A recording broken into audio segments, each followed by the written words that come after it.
Hi friends, हांव आतां दिमायना police वती तुमकां सगळ्यांक लंडन आसलेल्या म्हज्या गोंयच्या भाव भयणांक ते लंडनच्या शहरांत मागीर मोगाचो नमस्कार. तुम्ही जाणा हे पालकाची जायतो वावर करून आमचो सोडकेस कॉमेडियन सेल्वी आयज हे संवसारांत ना, पूण ताचो वावर फुडें व्हरूंक ताचो पूत कॉमेडियन मायरन पुलीस पावट आपलो तियात्र घेवन हे लंडनच्या शहरांत आयला.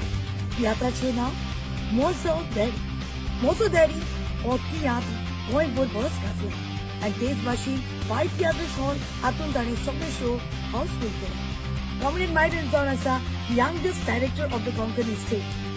हे लंडनच्या शहरांत तो पयलींच पावट आयला. ताजो शो ऑर्गनायज केला शो वालीन हाणें. शो जातले हे लंडनच्या शहरांत हे पळय 16 तारखेर Alperton community hall Wembley 6:30 PM. तेच भाशेन 17 तारखेर 2 शो आसतले. Spring west academy 12:30, 2:30 and 6:30. तेच पळय 18 तारखेर शो जातलो स्प्रिंग वेस्ट अकॅडमी हॉल 12:30 सुरू जावन सांजेच्या 4:30 वरांचेर. आनी निमणो शो जातलो 20 तारखेर मेगा हॉल स्विंडन सुरू जावन सांजेच्या 6:30 वरांचेर. सो मागता आदीच वेळ तुम्ही तुमच्यो तिकेट्यो बूक करच्यो, कारण तुम्ही जाण जो मोग तुम्ही सेल्वीक दिला तोच